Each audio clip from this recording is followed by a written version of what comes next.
لائیں کہیں کہ ہمارا رب اللہ ہے، پھر اس پر جم ہو جائیں۔ ان پر فرشتوں کا نزول ہوتا ہے، نہ کوئی غم کرو نہ خوف، خوشیاں مناؤ جنت کی جس کا تم سے وعدہ کیا گیا تھا۔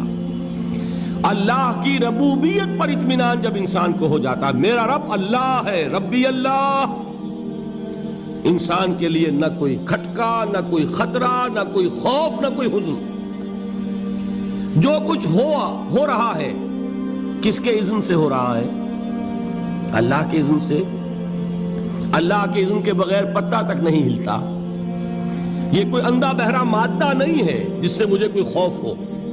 اندھا بھینسا چلا آ رہا ہو اس سے تو ڈرنے کا ہر انسان کو ڈرنا چاہیے، نہ معلوم کس کو ٹکر مار دے۔ لیکن نہیں، اس کائنات کو چلانے والا ایک سمیع و بصیر خدا ہے، وہ جو میرا دوست ہے، میرا ولی ہے۔ اللہ ولی الذین آمنوا یخرجہم من الظلمات الی النور۔ اللہ اہل ایمان کا ولی ہے، ساتھی ہے، پشت پناہ ہے، مددگار ہے، حمایتی ہے۔ بتائیے جسے یقین ہو جائے کہ اللہ میرا مددگار، اللہ میرا محافظ، اللہ میرا پشت پناہ، اللہ میرا حمایتی، اس کے لیے کوئی خوف ہوگا؟ اس سے کوئی ڈر ہوگا؟ میں مثال دیا کرتا ہوں ایک بہت سادہ، پنجاب کے دیہات کی۔ وہ بڑا چودھری ہے اور کوئی غریب کسان ہے۔ اس غریب کسان کے جانوروں کو ہر وقت اندیشہ ہوگا چوری کا، کوئی میری بھینس کھول کر نہ لے جائے، کوئی میرا بیل کھول کر نہ لے جائے۔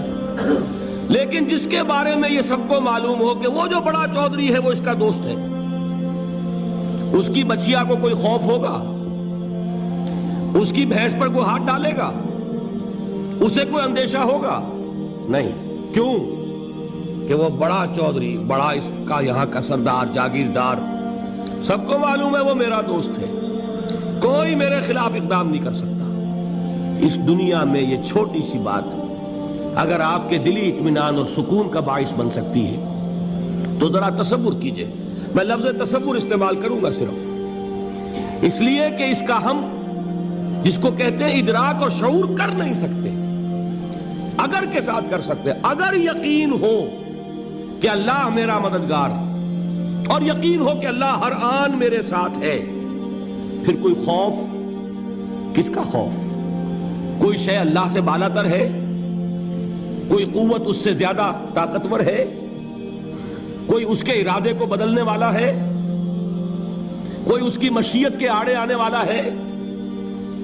یہی بات ہے جو حضور نے فرمائی۔ یہ ایمان کا حاصل ہے لب لباب،